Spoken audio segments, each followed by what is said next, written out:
Bonjour chers amis, je suis ravi de vous retrouver pour cette série qui se poursuit, cette étude qui se poursuit sur le témoignage chrétien selon l'apôtre Paul. Merci de votre fidélité pour, euh, pour être présent à chaque vendredi, à chaque début de sabbat. Nous allons poursuivre donc par cette étude qui est consacrée à qu'est-ce qu'être finalement ambassadeur de Christ. Je vous invite à la prière. Merci notre Dieu de nous aider dans cette étude, Seigneur, que ton Saint-Esprit nous accompagne pour que nous percevions bien qu'est-ce qu'un ambassadeur au fond et quelle est sa fonction, en tout cas être ambassadeur de Christ. Que ton Saint-Esprit nous anime, qu'il soit présent et que nous puissions passer ce moment d'échange sous ton regard, béni en tout cas. C'est là tout ce que je te demande au nom de Jésus-Christ.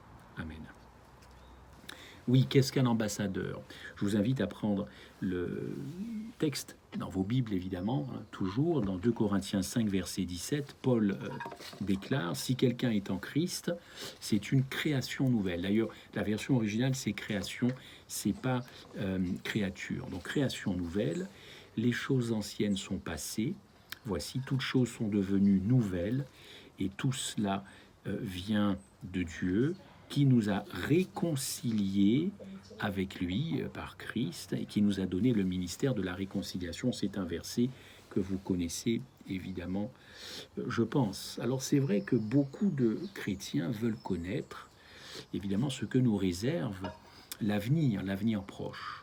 On voit bien beaucoup de vidéos fleurir en ce moment à cause ou grâce à ce virus et à ce confinement qui ont pour l'objet l'avenir. Et beaucoup d'ailleurs de chrétiens authentiques, sincères, peuvent ou sont un petit peu anxieux par rapport à cela. Alors, à tous ceux qui posent des questions, qui interpellent Dieu, eh bien, à tous ceux qui demandent Seigneur, et d'ailleurs à l'époque de Jésus ça a été posé comme question, Seigneur, sera-ce l'année de ton retour? Vous connaissez bien la réponse de Jésus. Jésus va répondre avec force, ce n'est pas à vous de connaître les temps ou les moments que le Père a fixés de sa propre autorité, un petit peu plus loin, mais soyez mes témoins. Soyez mes témoins. Alors, Jésus n'est pas en train de dire qu'il faut négliger de comprendre dans l'époque dans laquelle on vit, évidemment, mais il dit avant tout que nous devons, il dit à ses disciples, vous devez être des témoins. Nous rentrerons dans la définition même dans quelques instants de qu'est-ce qu'être un témoin, le mot témoin. Et en grec, comme en hébreu, on apprend beaucoup de choses.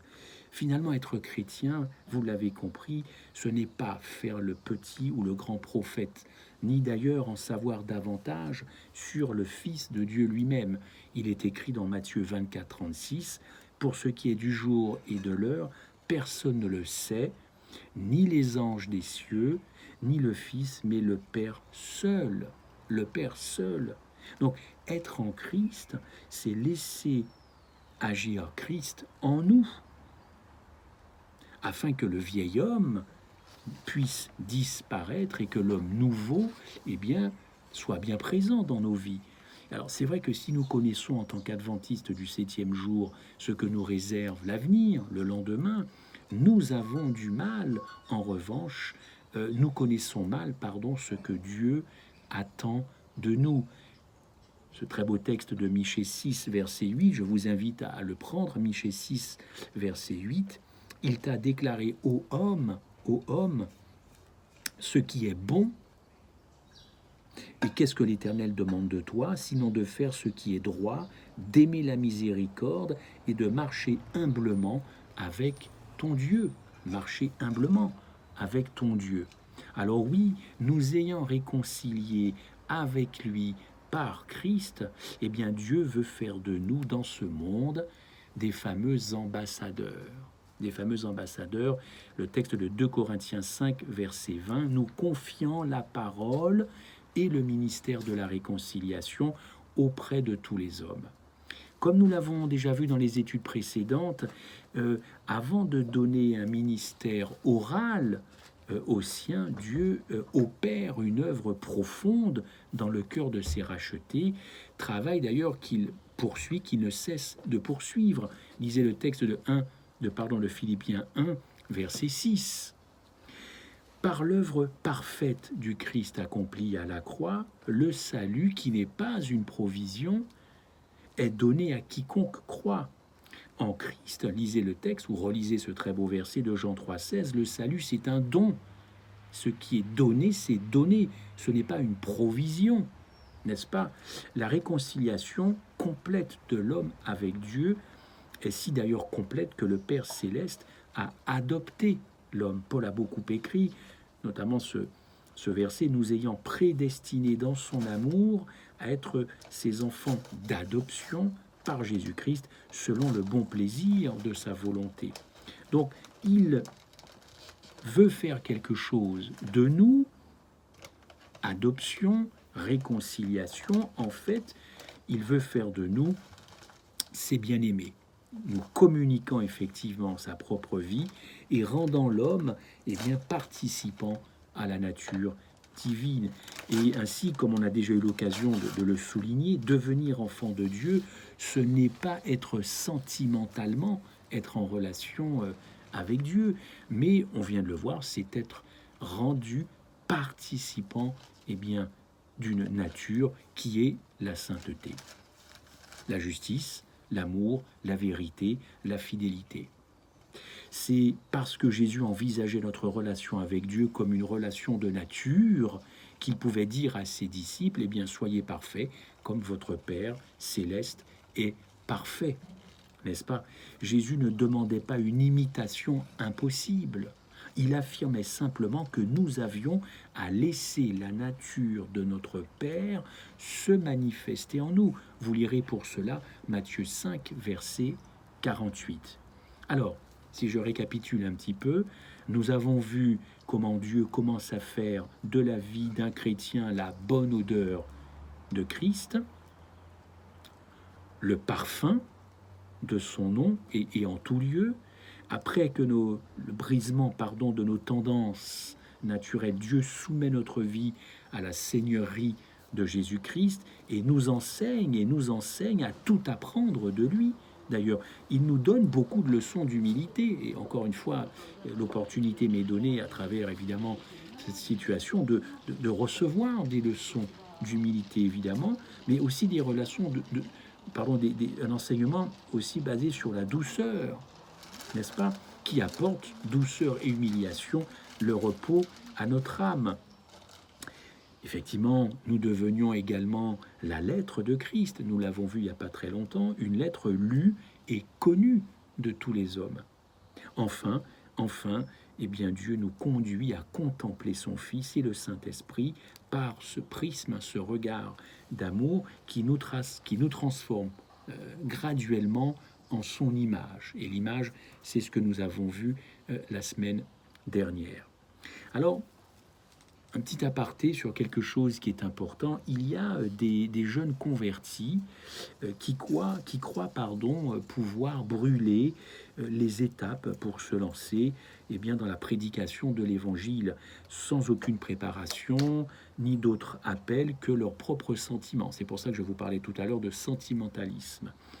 Ces jeunes-là, je pense, commettent une erreur. En tout cas, j'entends jeunes par la foi, non pas par l'âge, mais il y a probablement une erreur qui est commise. Et c'est vrai, il faut le dire, que Dieu travaille dans toutes les âmes. On est bien d'accord. C'est vrai, il y a aussi des chrétiens plus âgés qui croient pouvoir mettre en valeur, en vedette, ces jeunes qui sont jeunes dans la foi, en exploitant leur enthousiasme, leur dynamisme, et cette jeunesse qui effectivement pourrait attirer d'autres âmes à Christ. Alors, sans s'en rendre compte, ils font courir de graves dangers au témoignage chrétien. Pourquoi faire tomber dans les pièges du diable des âmes que le Seigneur voudrait préserver et former pour lui-même? Alors, que de naufrages quant à la foi. Et on a un texte dans la Bible, 1 Timothée 1, verset 19, je le lis, cette conscience, quelques-uns l'ont perdue et ils ont fait naufrage par rapport à la foi. Ils ont fait naufrage par rapport à la foi.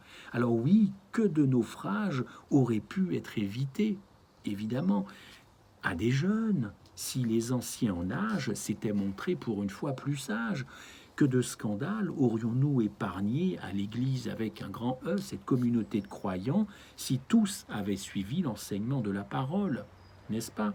Est-ce que l'on confie de lourdes responsabilités à un enfant qui ferait ses premiers pas? Je pense que non. Hein? Alors certes, oui, il y a un témoignage que de jeunes convertis peuvent et doivent rendre. Évidemment, c'est d'ailleurs celui qu'indique Jésus au démoniaque. Rappelez-vous cette histoire, démoniaque qu'il vient de délivrer et qui voudrait le suivre tout de suite. Normal, hein? C'est normal. Mais qu'est-ce que va répondre Jésus-Christ? Va dans ta maison, vers les tiens, et raconte-leur tout ce que le Seigneur t'a fait et comment il a eu pitié de toi.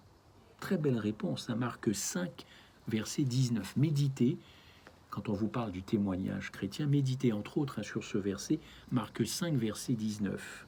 Va dans ta maison, raconte, mais pour ta maison. Ne pars pas tout de suite. Et même si nous voyons le démoniaque guéri élargir la sphère de son témoignage, celui-ci n'a pas dépassé sa propre expérience professionnelle.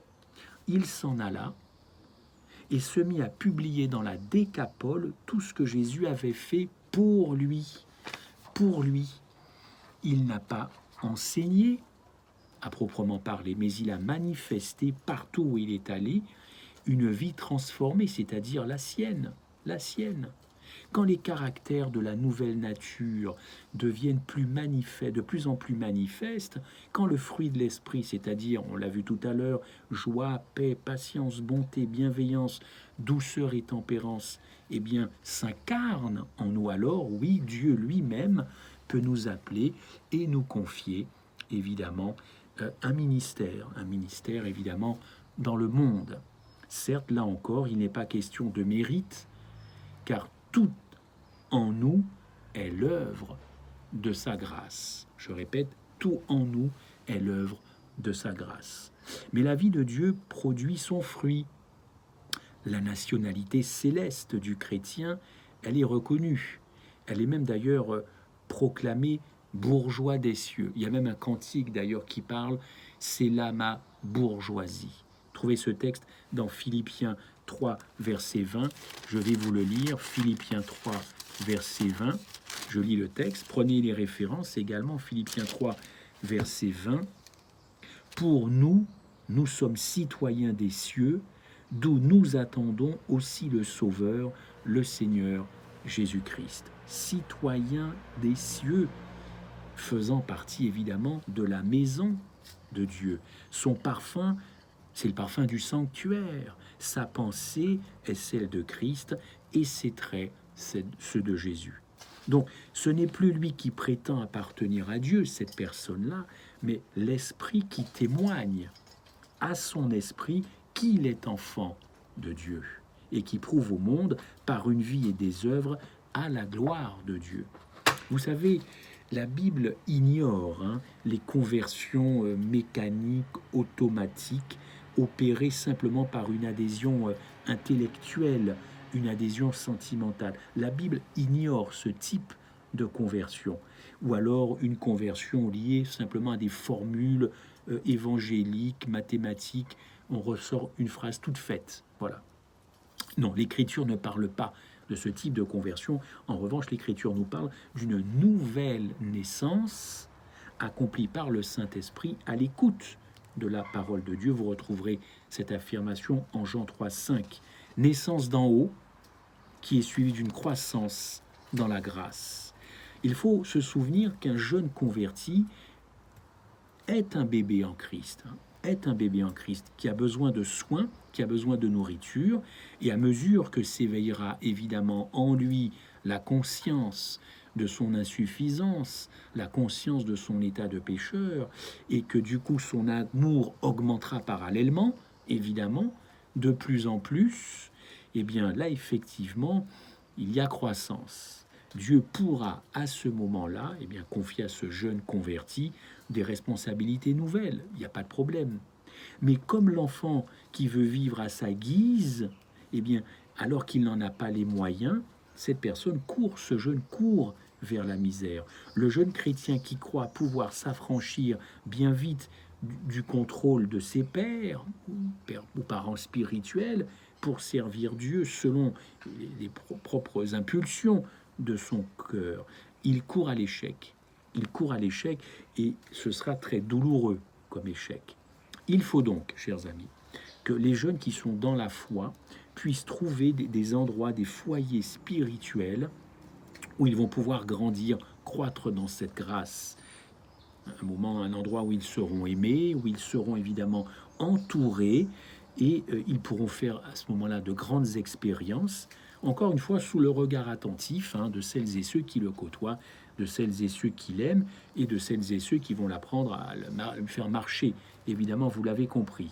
Donc un père, une mère qui trouveront chez cet enfant de quoi le faire grandir pour éviter qu'il fasse évidemment des faux pas.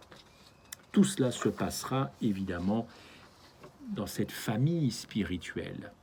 Mais si au contraire, nous avons laissé courir nos enfants dans les rues, trouvant une gloire personnelle dans leur propre succès, eh bien, le jour arrivera très vite où, hélas, il fera parler de lui, mais pas forcément en de bons termes. Évidemment, là, l'échec sera public, l'échec sera même peut-être un scandale public, je ne sais pas, éclaboussant aux yeux du monde, tout ce témoignage chrétien, évidemment témoignage qui en pâtira malheureusement. Que de conducteurs spirituels, n'écoutant que leur zèle à faire connaître l'Évangile par tous les moyens, ont par manque de sagesse et de discernement spirituel perdu des jeunes qui auraient pu servir le Christ de façon moins bruyante, de façon moins tapageuse, n'est-ce pas, mais plus fidèlement et plus longuement. Que de jeunes gens, trop sûrs d'eux-mêmes, outrepassant les conseils de prudence des personnes plus âgées dans l'âge, se sont perdus eux-mêmes, tombant d'ailleurs dans les pièges, évidemment, du diable. Ils ont été soudainement éblouis, mais ils n'ont pas vu le filet tendu par l'ennemi de leur âme. Chers amis, si on s'en tient à la parole, avant de confier à ses disciples l'évangélisation du monde, Jésus les forma à son école. Et il n'y a qu'une seule école, une seule. Il les a conduits à la faillite de la croix. Non pas la faillite de la croix, mais il les a conduits d'abord à faire tous faillite à la croix. Excusez-moi, ils ont tous fait faillite à la croix. Vous lirez ce texte de Marc 14, verset 27. Qu'est-ce que leur a dit au fond Jésus? Vous serez tous scandalisés, car il est écrit, je frapperai le berger et les brebis seront dispersées. C'est un verset qui m'a longtemps touché. Vous serez tous scandalisés, car il est écrit, je vais frapper le berger, c'est-à-dire le père frappant le fils, et les brebis, les témoins seront dispersés. Alors là, évidemment, avec une telle réponse, il leur a enlevé toute confiance en eux-mêmes. C'est pour ça que tout à l'heure, je vous parlais qu'ils fassent tous faillite à la croix. Il leur a enlevé leur propre suffisance, leur propre justice, leur propre confiance et leur propre prétention dans la chair. Chair qui, vous le savez, est en inimitié, évidemment, contre Dieu, et chair qui ne peut pas plaire à Dieu. Alors, suivons d'ailleurs l'enseignement du Seigneur pour que nous ne nous trompions pas.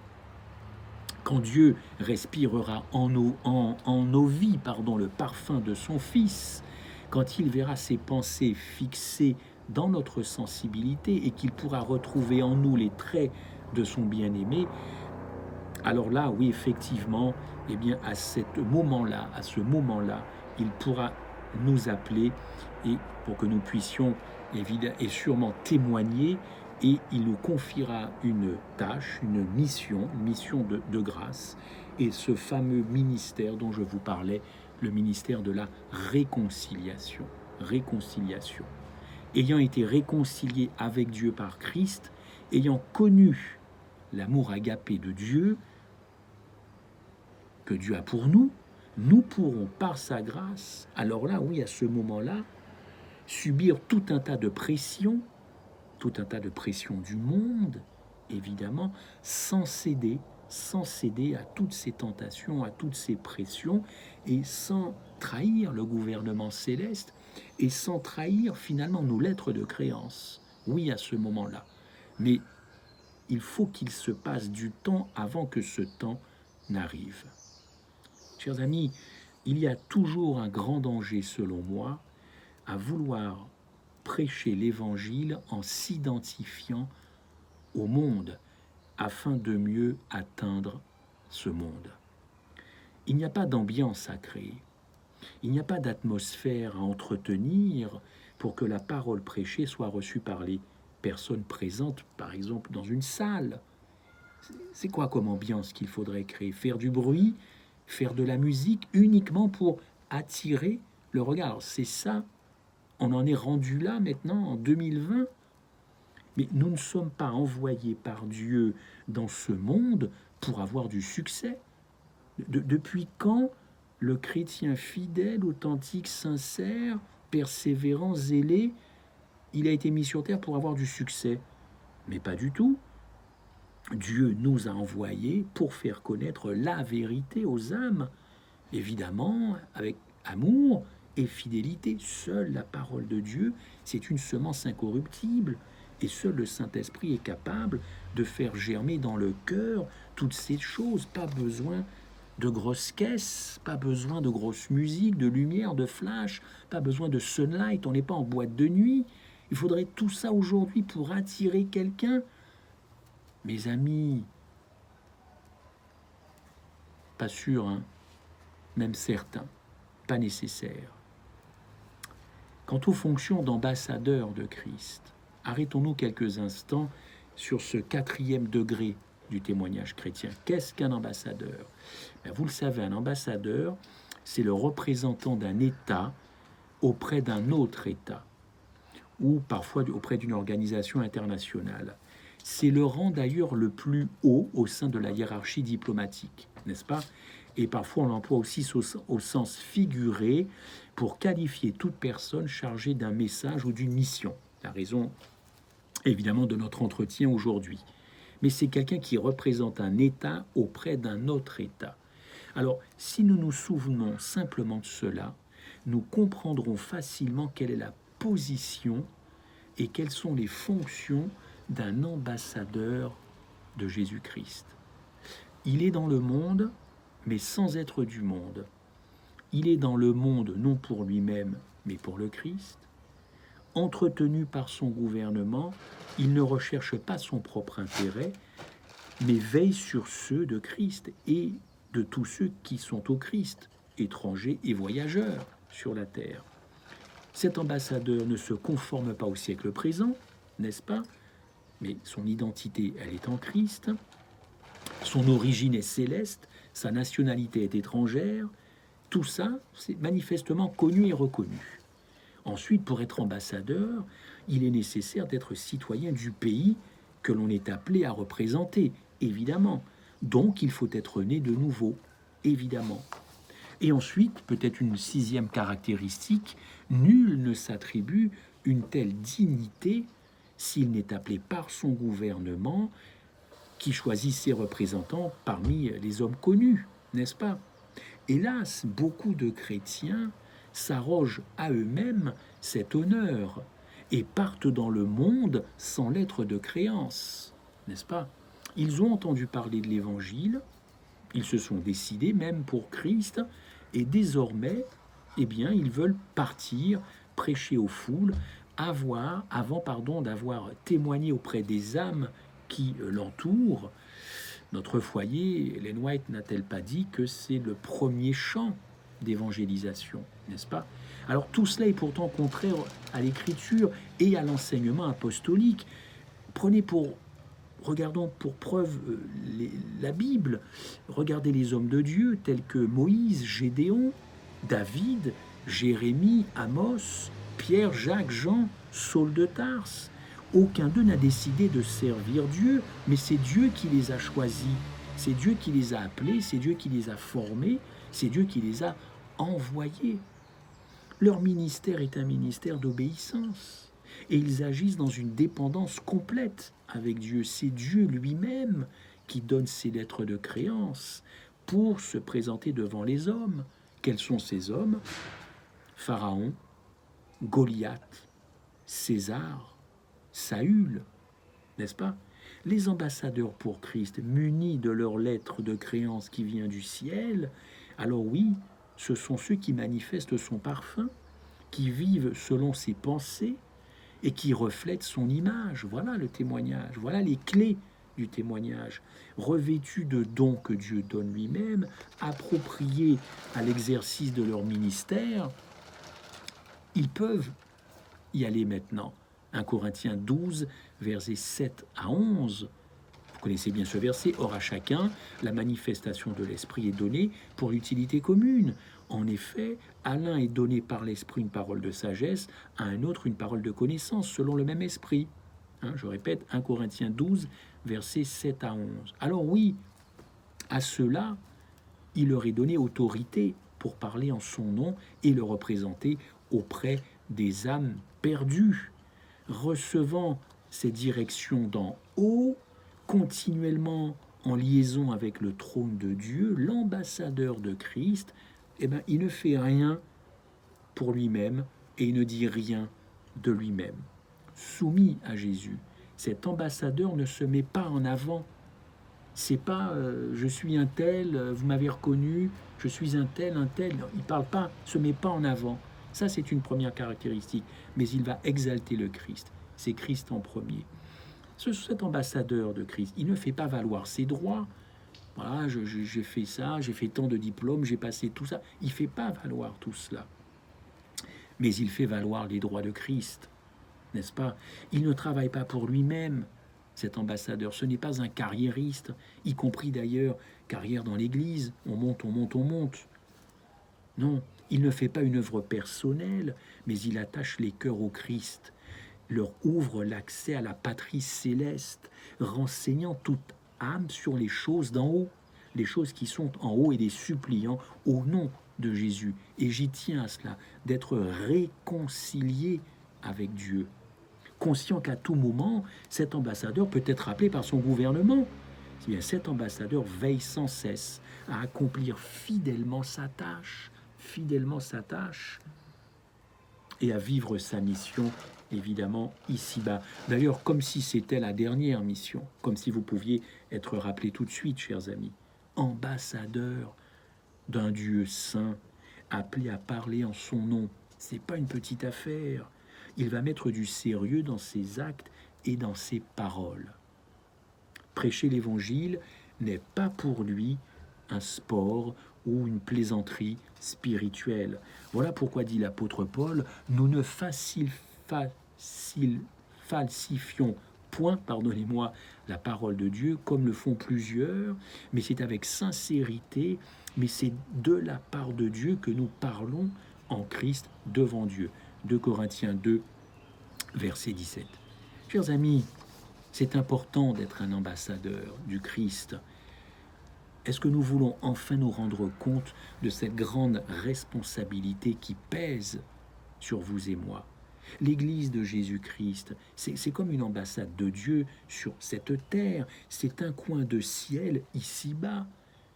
Et c'est un endroit qui jouit de l'extériorité, pas facile à dire. Vous lisez ça dans Matthieu 18, verset 20. Car là où 2 ou 3 sont assemblés en mon nom, je suis au milieu d'eux.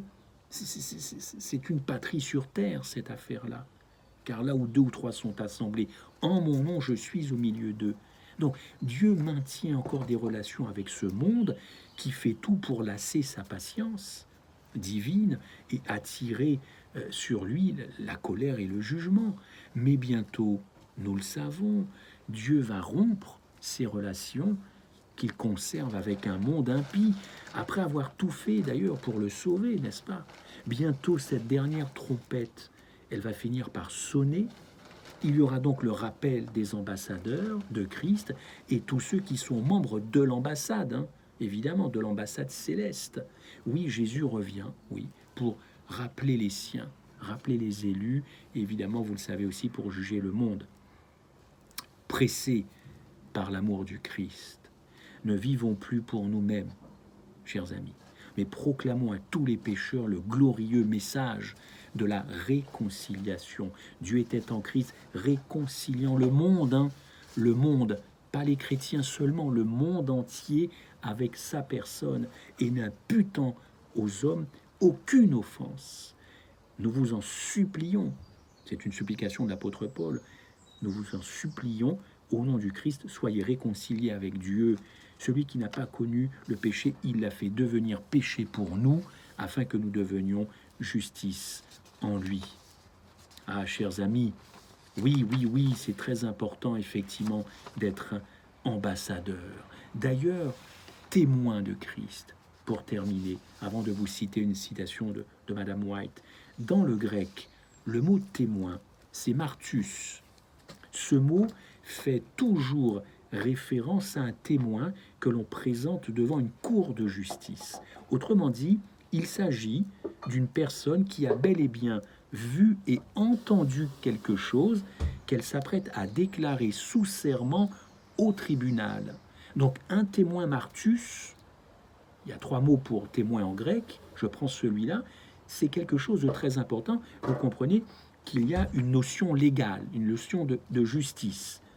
Donc c'est pas un témoignage qui est fondé sur j'ai entendu, j'ai cru entendre ou j'ai cru voir. Non, j'ai véritablement vu et véritablement entendu. En hébreu, eh bien, ce même mot, c'est, alors je l'ai pas noté, mais bon, il existe évidemment en hébreu. Il est associé témoin à martyr, parce que en grec ça donne martouros. On associe en hébreu témoin et martyr. Et donc là aussi c'est un mot qui est puissant, mais aujourd'hui la façon dont on emploie le mot témoin, c'est pas tout à fait ni la version en grec ni la version en hébreu, parce qu'aujourd'hui, dans un sens que l'on a admis, mais qui encore fois n'est pas biblique, on pousse, en tout cas être témoin dans ce sens, se confond avec le fait d'avoir une existence modèle en matière de foi et de morale. Et il y a aujourd'hui une moralisation de ce mot témoin aujourd'hui, dans la notion de témoin, qu'on ne retrouve pas forcément, encore une fois, eh bien, dans la racine hébraïque ou dans la racine grecque. Témoin, c'est important. J'ai vu, j'ai entendu. Et effectivement, en hébreu, ça a un sens où je suis témoin et j'ai vu et je connais l'existence, évidemment, de Christ sur terre, sa vie. Et c'est pas tellement mon existence à moi, mais je sais qui je vois, je sais en qui j'ai cru, je peux témoigner de cela. Donc, je vous invite à être de vrais témoins et de vrais ambassadeurs. Je terminerai par une citation d'Ellen White, très belle citation. Depuis son ascension, dit Madame White, le Christ a poursuivi son œuvre sur la terre par ses ambassadeurs, par ses ambassadeurs. C'est par eux qu'il parle aux enfants des hommes et pourvoit leurs besoins. Le grand chef de l'Église dirige sa cause par l'intermédiaire de ceux que Dieu a choisis pour le représenter, ses ambassadeurs. Vous trouverez cette référence dans Conquérant Pacifique, notamment, et dans le ministère évangélique. En tout cas, chers amis, soyons et restons des ambassadeurs. Parce qu'encore une fois, c'est une véritable mission, une véritable vocation que je vous souhaite à vous et à moi. Et je vous dis à très bientôt, un très bon sabbat. J'espère que vous avez peut-être pu découvrir de notions nouvelles où nous avons approfondi ce véritable mot, témoin, ambassadeur de Christ aujourd'hui. Que Dieu vous garde. Merci, à bientôt.